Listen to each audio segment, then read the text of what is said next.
Hey guys, it's Bub here. In this video, we're taking a look at Beta 08. Now, in the past, we've taken a look at Beta 09, which is a mod of Windows 10 IoT LTSC that made that build look like Windows 7. This is Beta 08, aimed to do a similar task, make Windows 10 IoT LTSC look like a 2008 build of Windows 7. Now, you may say, wait, Windows 7 didn't even come out until 2009. You would be correct. This is meant to imitate one of those beta builds leading up to the 2009 release. We've taken a look at this creator's mods a few times before. Their name is Mr. Amiskin. I know I probably pronounce it wrong every single time I say it. Here is Beta 08. I'm very eager to take a look at this because we always see mods that replicate older versions of Windows. We don't really see them trying to imitate beta builds of Windows. So this is very interesting to see how this actually looks, to make sure it actually performs the way it should. And wow, this is accurate from the very beginning. We can see Windows 7 right here, copyright 2007. It looks amazing from the very beginning setup screen. So let's continue through this setup here. No product key here. I'm not going to enter one because I don't A, know which one to enter, Windows 7 or Windows 10, and B, we can skip it. One thing I noticed here is that it says read our privacy statement instead of statement. Something to keep in mind there. Maybe if the developer's watching, there is a typing error there. But let's continue through the setup screen here. I'll click I don't have a product key. We'll accept the license terms, do a custom install on our 60 gig blank disk. And here we go. We're now installing Beta 08. Alright, and here we are on the desktop of Beta 08. Let's first take a look at the Welcome to Beta 08 Notepad document. But first, we actually got a notification, just like we would in Windows 7, that, oh, this computer is not running genuine Windows. Let's just ignore that as we would if we were on a real computer. Thank you for trying out Beta 08, a Windows 10 installation completely modified to make it look and feel like Windows 7 build 866801 accurately. So there's the specific build that we are supposed to be imitating here. Here's a list of the things that are used in this modification, as well as Windhawk mods. Some known issues, we won't read through them, but just keep that in mind as we look at this video. And then again, here's the developer, so full credit to this developer here. I'm not going to try and say the name again, for creating this mod. And alright, let's actually start looking at the operating system. So on the desktop, by default, we have our recycle bin, as well as a send feedback button that does not appear to actually do anything. It's supposed to go to control.exe and open the Microsoft feedback tool, but it did not when I double clicked on it. The wallpaper is the same wallpaper that we see in Windows Vista, or if it's not identical, it looks very similar. But that makes sense because this is approximately what we saw in some early builds of Windows 7.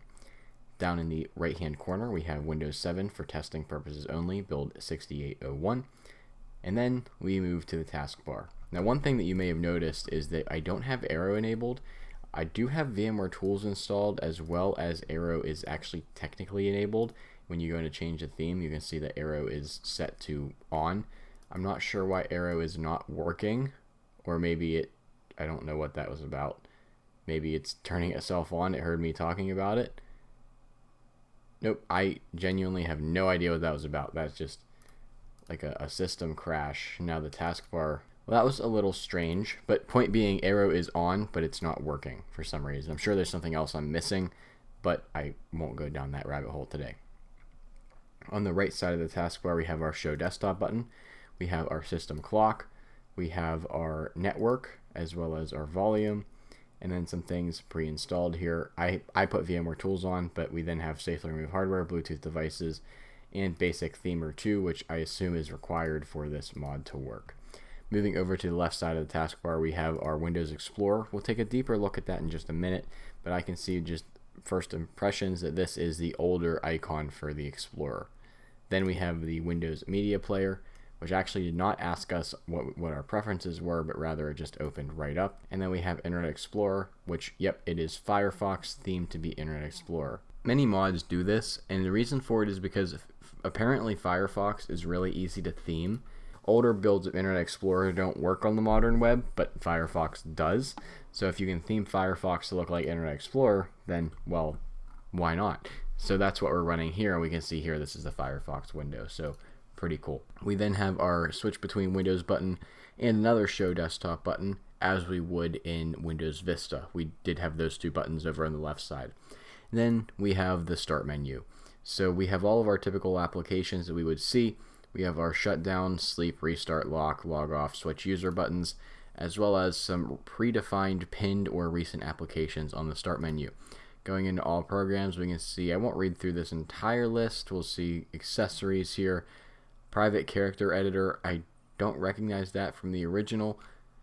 We then have calculator, sound explorer, internet explorer. This IE logo is different from that one, which I found strange. This Internet Explorer is the actual Internet Explorer. Yeah, this really is IE 7. That's interesting. We then have connect to a network projector, the sync center, mobility center. Interesting. We can't even open it. I've never heard of mobility center before. Windhawk, some system things, ease of access. We do have the tablet PC applications included, as well as extras and upgrades. So this is trying to imitate Windows 7 Ultimate. We then have our games folder, followed by maintenance, nothing in startup. We have PowerShell v2. I don't know why it's v2. I don't know what the difference is. I probably should. And then lastly, we have our Windows administrative tools. Let's go back into the File Explorer and take a look around, because we can see some things look drastically different than Windows 10, obviously, but even Windows 7, the final build. So here we can see, first thing that stands out to me is our library icon looks not like what it does currently. It looks more like a federal building, which is pretty cool. And you'll notice a lot of the icons have changed in the final releases of Windows 7 and then even later on in Windows 10. Window border wise, again, I'm not running Arrow. I'm not 100% sure why Arrow is not working. We do have the Windows, I don't want to call it Windows Classic, but the non-Arrow theme around the windows. Let's go to computer really quick, where we can see, yep, we do have the Windows 7 style bar here. I have a 60 gig disk in the machine, and this ISO is using 16.9 gigs, means we have 42.9 gigs free. Not bad, not great, but for Windows 10, it's average. And then the ISO itself is 5.4 gigabytes. I had a really hard time downloading this ISO. Actually, I had to do it on another computer. I don't know why it gave me so many errors, but that's irrelevant right now. Let's go ahead and take a look at Task Manager here, where we can see nothing too crazy is running. Windhawk, I mean, nothing that I wouldn't expect. Let's go into performance and see that, wow, our CPU is like consistently above 49%, above 50. Typically we see these ISOs, they're around like 0 to 15% CPU usage, but this one is hovering around 50. I'm not exactly sure what is using that much CPU. That's kind of crazy. And then RAM usage, I put 8 gigs in this machine, so we're using 2.53. So definitely in no means is this a lightweight ISO, but it was never intending to be. Lastly, let's take a look here at WinVer. We can see that they did modify it to be Windows 7 Ultimate.